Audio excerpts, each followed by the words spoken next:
अस्सलाम वालेकुम स्टूडेंट्स, मैं हूं सैयद हारिस नदीम। और एक स्टूडेंट ने मुझसे कहा था कि न्यूटन रिंग के जो टॉपिक है उसकी डेरिवेशन को जो है वो समझाना है। तो मैंने सोचा कि वीडियो बना दूं। तो सबसे पहले सवाल को हम पढ़ लेते हैं और मेरी कोशिश ये होगी कि मैं जल्दी जल्दी इस टॉपिक को ख़त्म कर दूं, क्योंकि ज़ाहिर है ये लास्ट डेज होते हैं तो उनमें बच्चों का आसानी रहे।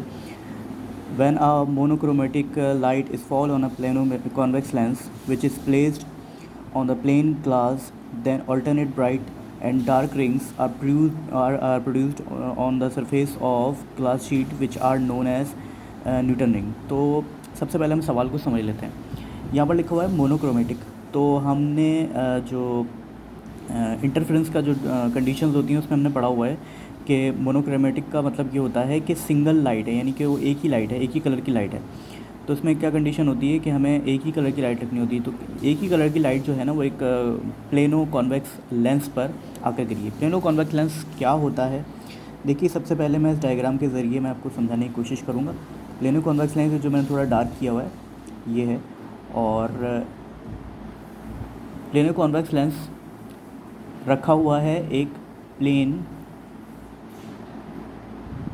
ग्लास के ऊपर। ठीक है, प्लेन ग्लास के ऊपर एक लेंस रखा हुआ है जिसका आप शेप देख सकते हैं यहाँ पर जो मैंने डार्क किया हुआ है। ठीक है, इसके अलावा इसमें लिखा हुआ है कि जब लाइट जो है वो उस लेंस के ऊपर गिरी तो लाइट गिरने के बाद जो है वो ब्राइट और डार्क रिंग्स जो हैं वो प्रोड्यूस हो गए उसके सरफेस पर, और उन रिंग्स को हम कहते हैं न्यूटन्स रिंग।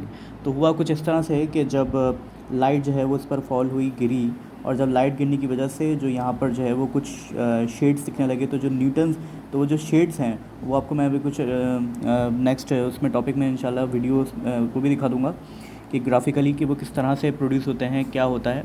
फ़िलहाल जो मैंने डायग्राम के ज़रिए आपको समझा रहा हूँ, तो क्योंकि समझने के लिए इतना काफ़ी है, डायग्राम बना दिए मैंने। तो न्यूटन्स रिंग कुछ इस तरह से बनते हैं, उसमें कुछ डार्क होते हैं और कुछ लाइट होते हैं। तो अब चलते हैं हम इसकी डेरिवेशन की तरफ, लेकिन डेरिवेशन से पहले हम इसको थोड़ा सा देख लेते हैं। इसमें ये जो मैंने यहाँ पर एक एंगल दिया हुआ है तो ये कर्वेचर कहलाता है। ठीक है, और इसको मैंने पूरा यानी कि एक सर्कल सा बना दिया है। जो ये जो आपने देखा था प्लेनो मिरर था, लेंस था, तो इसको पूरा मैंने एक सर्कल सा बना दिया है। अच्छा, ये कहलाता है सर्कल का सेंटर। ओके, ये पूरा एक सर्कल है, उसका एक सेंटर है। सेंटर से लेकर किनारे तक के फासले को आपको मालूम है कि रेडियस कहा जाता है। ठीक है, तो ये रेडियस हो गया। लेकिन मुझे बताइए कि ये जो प्लेनो मिरर है, प्लेनो मिरर की जो ये वाली जगह है ये क्या है, ये थिकनेस है। इसको हम थिकनेस कहते हैं। थिकनेस का मतलब ये होता है कि यहाँ पर एयर है, हवा है, यहाँ पर वो नहीं है जो स्पेस, यानी कि खाली है, खला है। तो ये जो स्पेस रह गया है इसको हमने टी का नाम दिया है, टी फॉर थिकनेस। और इसको पूरे को हमने दिया है आर का नाम। आप ज़रा अंदाज़ा लगाइए कि जब पूरे को आर दिया है, पूरे उसको, लेकिन आप इसमें से थिकनेस माइनस कीजिए। तो जब आप इसकी वैल्यू लिखने लगेंगे तो आर माइनस टी कर देंगे। जब मैं यहाँ से लेकर यहाँ तक की बात करूँगा तो आप क्या लिखेंगे, यहाँ से अभी दोबारा देख लीजिए, जो मैं पेन का यहाँ पर इस्तेमाल कर रहा हूँ उसको गौर से देखिएगा कि मैं यहाँ पर ये यहाँ से लेकर यहाँ तक मैं इसको पेन को लेकर आया हूँ। तो इस पूरी वैल्यू को हम आर नहीं कह सकते। पूछे क्यों? क्योंकि आर कब कहेंगे जब पूरा चला जाएगा नीचे। लेकिन मैं क्या कर रहा हूँ, यहाँ पर लेंस तक ले जाके मैंने छोड़ दिया है। लेंस के नीचे का हिस्सा मैं काउंट नहीं कर रहा क्योंकि लेंस के नीचे का हिस्सा टी है। तो आर माइनस टी लिखा जाएगा। आर माइनस टी का मतलब क्या हुआ कि पूरा आर और उसमें से माइनस कर दीजिए टी वाले हिस्से को। तो आर माइनस टी जो है वो ये वाला हिस्सा हो गया, और रेडियस जो है वो कुल मिलाकर कहलाएगा। और यहाँ पर जो है ये जो पूरी वैल्यू जो रेडियस ऑफ कर्वेचर का जो सिंबल मैंने डाला है ये कैपिटल आर है। ठीक है, अच्छा मैं एक और बात इसमें समझा दूँ कि ये जो एक राइट एंगल ट्रायंगल बना है, तो अगर मैं इसको थोड़ा सा अलग से बनाऊँ, देखिए राइट एंगल ट्रायंगल याद रखें कि इसको 90 डिग्री कहते हैं। ओके, ये बेस होती है हमेशा, ये परपेंडिकुलर होती है या हाइपोटेनियस होती है। तो ये वही जगह है, ये यहाँ पर 90 डिग्री का एंगल बन रहा है। ठीक है, आप समझ चुके होंगे आप लोग कि ये जो हिस्सा है, ये वाला हिस्सा जिस पे मैं भी इस पर पेन फेर रहा हूँ, ये परपेंडिकुलर ये वाला हिस्सा है। ठीक है, ये वाला हिस्सा, ये वाला हिस्सा है, और जो बेस वाला हिस्सा है वो ये रहा। ठीक है, जो हाइपोटेनियस वाला हिस्सा है वो ये रहा। कुछ बच्चों को इसमें बहुत ज़्यादा कन्फ्यूजन होती है, इसलिए मैं थोड़ा सा ठीक से समझाने की कोशिश कर रहा हूँ। अच्छा, यहाँ आपने समझ लिया है कि ये जो है वो बेस वाला, ये परपेंडिकुलर वाला हिस्सा हो गया। ये बेस वाला हिस्सा हो गया और ये हाइपोटेन्यूस वाला हिस्सा हो गया, ठीक है। अब चलते हैं डेरिवेशन की तरफ। Apply Pythagoras theorem. Pythagoras theorem क्या होता है? Hypotenuse square is equal to base square plus perpendicular square, ठीक है। आप परपेंडिकुलर पहले लिखें और परपेंडिकुलर बाद में लिखें, इससे कोई फ़र्क नहीं पड़ता क्योंकि प्लस हो रही होती है वैल्यूज़, तो उससे कोई फ़र्क नहीं पड़ता है। पाइथागोरस थ्योरम जो है वो ये है, इसको आप एज वी नो दैट करके लिख दीजिए कि hypotenuse square is equals to base square plus perpendicular square, okay. आगे देख लेते हैं। आगे आपने क्या करना है कि हाइपोटेनियस की वैल्यू यहाँ पर देखनी है कितनी है। तो हाइपोटेनियस की वैल्यू हमें यहाँ पर कितनी दे रखी है, इसने आर दी हुई है, ठीक है। हाइपोटेनियस की वैल्यू यहाँ पर इसने कैपिटल आर यानी रेडियस ऑफ कर्वेचर की जो हमने निकाली थी, तो वो आपने आर हाइपोटेनियस की जगह पर लिख दिया है। उसके बाद आप देखिए यहाँ पर जो हमें परपेंडिकुलर की जगह पर वो स्मॉल आर है, स्मॉल आर हमने परपेंडिकुलर की जगह पर स्मॉल आर को लिख दिया है। इसके बाद देखिए बेस वाली साइड पर जो है वो हमने क्या लिखा था, आर माइनस टी मैंने आपको बताया था क्यों लिखा था, क्योंकि पूरे रेडियस में से हमने टी वाली जगह को सब्ट्रैक्ट कर दिया था। तो यहाँ पर हमने आर माइनस टी की वैल्यू लिख दी है। आर माइनस टी पर स्क्वायर है, तो आपको पता है कि अगर सिंगल वैल्यू होती है, सिंगल वेरिएबल होता है और उस पर स्क्वायर आ जाए तो आपको पता है कि वो आर स्क्वायर हो जाता है। सिंगल वैल्यू आर स्क्वायर है तो आर स्क्वायर हो जाएगा। लेकिन अगर किसी दो टर्म के ऊपर स्क्वायर होता है तो उसे होल स्क्वायर कहा जाता है। अगर होल स्क्वायर लग जाए तो ए माइनस बी का होल स्क्वायर का यहाँ फॉर्मूला यूज़ किया जाएगा। ए माइनस बी का whole square is equal to a square minus two a b plus b square. So इसका मतलब क्या हुआ कि r square minus two are t plus t square. ये फार्मूला हमने जब ए माइनस बी का होल स्क्वायर का जब हमने यहाँ पर फार्मूला खोल दिया है, तो अब आपको मालूम है कि जो वैल्यूज़ होती हैं उनको आप ड्राइव कर सकते हैं आगे तक। तो ये जो प्लस का आर है उधर जाके माइनस का आर हो जाएगा, माइनस का टू आर टी लिखा हुआ है उधर जाके प्लस का टू आर टी हो गया, ओके। आपने क्या किया, आर स्क्वायर एक माइनस का है, एक आर स्क्वायर प्लस का है, तो इन दोनों को आपने कैंसिल कर दिया। यहाँ क्या बच गया, plus two are T is equal to T square plus R square. अब यहाँ पर मैंने क्या लिखा हुआ है, because T is very small so neglecting T square. अब ये जो थिकनेस है ना, ये इतनी बारीक होती है थिकनेस कि मतलब ज़ाहिर है, एक मिसाल मैं आपको दे रहा हूँ कि अगर मैं आपको बोलूँ कि 0.0002 का स्क्वायर कीजिए, तो देखें इसके स्क्वायर की ना कोई हैसियत नहीं है। तो इतनी छोटी अगर कोई वैल्यू होती है ना, तो आप उसका स्क्वायर कर भी देंगे तो कोई फ़र्क नहीं पड़ने वाला। तो लिहाजा आपने क्या करना है, इधर लिख देना है कि because T is very small, तो इतनी छोटी वैल्यू है, तो अगर आप इसको स्क्वायर कर भी देंगे तो उसको उस वैल्यू की कोई हैसियत नहीं है। तो जब किसी वैल्यू की हैसियत नहीं होती है तो आप उसको अगर नहीं भी लिखें तो कोई फ़र्क नहीं पड़ता। सो टी स्क्वायर यहाँ पर से आपने निगलेक्ट कर दिया है। निगलेक्ट का मतलब उर्दू में होता है नज़रअंदाज कर देना, ख़त्म कर देना और उसको नहीं लिखना। तो देखिए हमने यहाँ पर टी स्क्वायर नेक्स्ट स्टेप में नहीं लिखा। उसके बाद देखो टू आर टी जो है वो उसमें आर डिवाइड हो गया नीचे जाके, तो इक्वेशन नंबर 1 यहाँ पर तैयार हो चुकी है। अब यहाँ पर जब ये तैयार हो जाए तो अब इसके बाद थोड़ा सा आप लोग गौर से सुन लीजिएगा। For constructive interference the path difference is given by 2nt is equal to m plus 1/2 lambda. ये हमने वैल्यू जो है वो एक्चुअली पिछले टॉपिक में ये जो इस बुक में पिछला टॉपिक जो है इंटरफेरेंस वाला, उसमें हम पढ़ चुके हैं।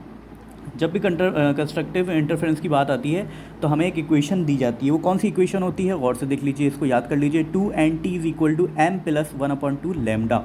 ये वैल्यू में आपने क्या करना है, सबसे पहले आपने एयर देखनी है। एयर की जो वैल्यू है, एयर का रिफ्रैक्टिव इंडेक्स कितना है, ठीक है। कुछ स्टूडेंट्स पूछते हैं कि एन की वैल्यू कहाँ से आ गई, तो भाई एन की वैल्यू एक्चुअली रिफ्रैक्टिव इंडेक्स कितना है एयर का। मैं आपकी नॉलेज में इजाफा कर दूं कि एयर का जो रिफ्रैक्टिव इंडेक्स है 1.00003 है। तो इसलिए जो है ना वो ये वैल्यू तो लिखने का कोई फ़ायदा नहीं है, वही वाली बात कि बहुत स्मॉल वैल्यू है। तो हमने क्या करना है कि जो रिफ्रैक्टिव इंडेक्स है जो कि कांस्टेंट वैल्यू है एयर की, वो कितनी है यहाँ पर 1। तो आपने क्या किया, एन की जगह पर आपने 1 लिखा, तो ये इक्वेशन नंबर आपने 2 इसको कह देना है, ठीक है। इक्वेशन नंबर 2 कहने के बाद देखिए सबसे पहले क्या बात आ गई है, for first bright ring m is equals to 2। एक बात जहन में रखिएगा और बहुत ही ज़्यादा इंटरेस्टिंग है कि जब ब्राइट रिंग फर्स्ट होगा तो 0 चला जाएगा, यानी कि हमेशा ब्राइट रिंग ज़्यादा होता है, m हमेशा छोटा होता है। फर्स्ट यानी 1 से छोटा क्या होता है, 0, ठीक है। ये फैक्ट है, ये मैं बाद में जाके अभी इस स्टेप पे बता दूंगा कि इसकी वजूहात क्या होती हैं, ठीक है। तो दोबारा आप सुन लीजिए कि फर्स्ट ब्राइटिंग होगा तो m इज़ इक्वल्स टू 0 हो जाएगा। सेकंड ब्राइटिंग होगा तो m इज़ इक्वल्स टू 1 हो जाएगा। थर्ड ब्राइटिंग होगा तो m इज़ इक्वल्स टू 2 हो जाएगा, ओके। अब आप गौर से देखिए कि जब फर्स्ट राइट रिंग की बात हो रही है तो m इज इक्वल्स टू 0 हो गया, तो हमने क्या किया, उस वैल्यू में उसको पुट किया जो मैंने आपको पहले बताई थी। दोबारा मैं थोड़ा दिखा दूँ, ये देखिए m प्लस 1/2 में m की जगह पर अगर आप लिखेंगे, m की जगह पर अगर आप 0 लिखेंगे तो लाजमी सी बात है कि m ख़त्म हो जाएगा, तो उस जगह पे क्या आ जाएगा, λ/2 आ जाएगा। ठीक है, मैंने उसको बहुत ज़्यादा डीपली सॉल्व इसलिए नहीं किया है क्योंकि बच्चे कुछ परेशान हो जाते हैं कि बहुत ज़्यादा एक एक चीज़ हम समझने की ज़रूरत नहीं होती मेरे ख्याल में। और इसी तरह से जब नेक्स्ट स्टेप में गए तो आपने m is equals to m की जगह पे आपने 1 लिख दिया है। ठीक है, तो जब आप m की जगह पे, मैं यहाँ पर रेफ़र कर रहा हूँ आपके समझाने के लिए सिर्फ कर रहा हूँ, ठीक है, कि अगर आपने क्या किया 2t लिखा हुआ है इज़ इक्वल्स टू m की जगह पे मैं लिख देता हूँ 1 प्लस 1/2 और ब्रैकेट क्लोज किए और इक्वेशन क्या थी, लैम्डा। ठीक है, ये मैं उसी इक्वेशन की बात कर रहा हूँ, मैं दोबारा आपको दिखा दूँ, मैं इस इक्वेशन की बात कर रहा हूँ। ओके, सॉरी, इस इक्वेशन की। तो इस इक्वेशन में जो मैंने आपको बताया कि इस इक्वेशन में मैं इस वक्त वैल्यूज़ को पुट कर रहा हूँ m की जगह पर, बस मैं लिखता जा रहा हूँ। m की जगह पे मैंने सबसे पहले 0 लिखा था तो λ/2 बन गया था। m की जगह पे मैंने क्या लिख दिया है, 1 लिखा है, तो 1 अगर प्लस 1/2 लिखा होगा तो प्लस की वैल्यू होती है, आपको पता है, क्रॉस मल्टीप्लाई होकर नीचे से मल्टीप्लाई हो जाती है। 1 2 ज़ा 2 होता है प्लस 1 1 ज़ा 1/2, सो इट मीन्स के 2 + 1 is equal to 3, 3/2 into lambda. Okay, तो यहाँ पर हमने क्या वैल्यू लिख दी है, 3 λ/2। ओके, इसके बाद हम थर्ड राइट रिंग पे जाएंगे। अब थर्ड का मतलब क्या हुआ, 3 से छोटा क्या होता है भाई, m इज इक्वल्स टू 2 लिख दो। ठीक है, सेकंड से छोटा क्या होता है, m इज इक्वल्स टू 1 लिख दो, तो ये बहुत कॉमन सी बात है। ठीक है, 2t इज इक्वल्स टू 5 λ/2, ये आप इस तरह, इसी मेथड के ज़रिए सॉल्व करके आप ये इस तरह की वैल्यू आप निकाल सकते हैं। ठीक है, for nth bright ring m is equals to n-1। ठीक है, जब थर्ड तक आ जाए उसके बाद आपने क्या करना है कि आपने ये बताना है कि जो n की वैल्यू होती है ना, यानी कि जो ब्राइट रिंग की जो वैल्यू होती है वो आपने किस तरह से फाइंड करनी होती है, कि ये जो वैल्यू है एक्चुअली ये होता क्या है, फार्मूला एक, n is equal to 1 plus lambda. ठीक है, प्लस का 1 उधर चला जाएगा तो माइनस का 1 हो जाएगा, तो ये उसके बाद फिर ये बनी है इक्वेशन ना। तो इसमें क्या हो रहा है, देखिए वही वाली बात कि अगर आपके पास m की वैल्यू 1 है तो इसका मतलब है कि वो सेकंड ब्राइट रिंग का है।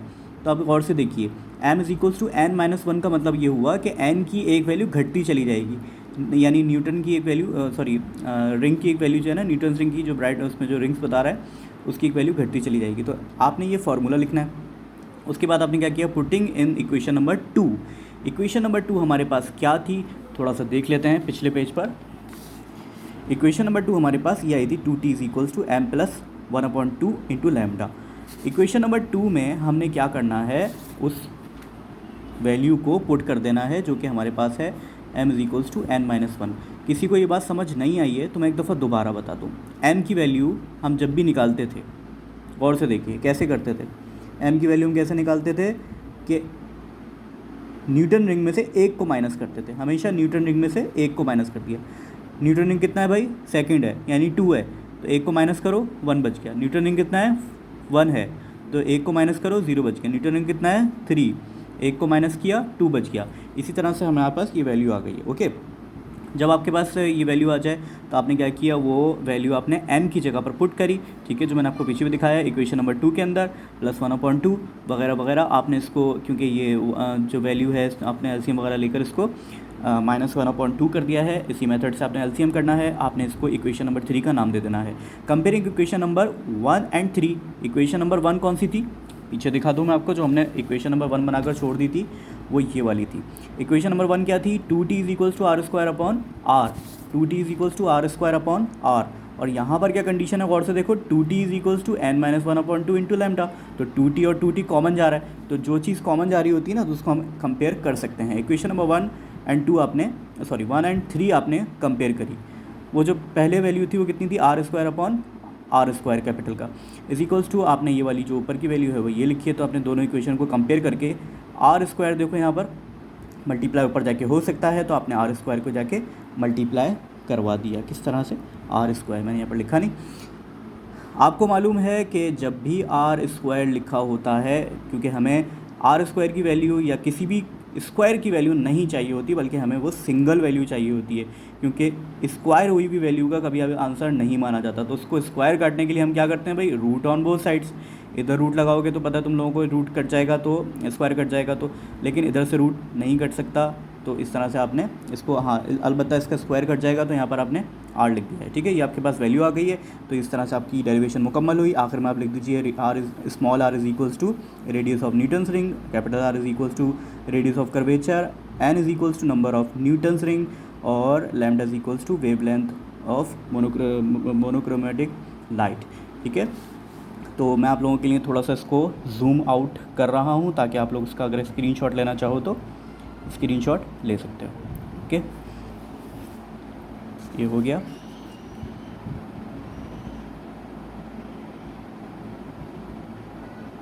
अस्सलाम वालेकुम वरहमतुल्लाह।